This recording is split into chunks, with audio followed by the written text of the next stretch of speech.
कल्याणमध्ये सगळ्या प्रमुख रस्त्यांवर वाहतूक कोंडी झालेली आहे। बेशिस्त वाहन चालक आणि वाहतूक पोलिसांचं शून्य नियोजन याचा फटका आता गणेश भक्तांना बसतोय।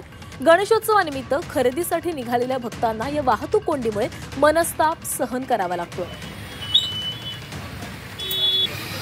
तर कल्याणमध्ये अनेक भागांमध्ये मोठी वाहतूक कोंडी झालेली आहे। बेशिस्त वाहन चालकांमुळे इतर वाहन चालकांना मोठा फटका बसतोय।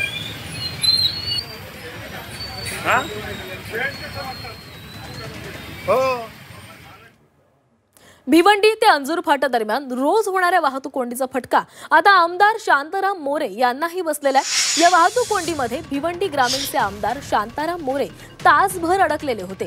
काल्हेर ते अंजूर फाटा दरम्यान त्यांना वाहतूक कोंडीमुळे तासभर थांबावं लागलं। वाहतूक कोंडी सुटत नसल्यानं अखेर आमदार शांताराम मोरे यांना गाडीतून उतरून पायी प्रवास करावा लागला। यावेळी शाळकरी विद्यार्थ्यांनी शांताराम मोरे यांना रोज होणाऱ्या वाहतूक कोंडीचा त्रास निदर्शनास आणून दिला। तुम्हाला इथून जायला लागले पाण्यातून चिखलातून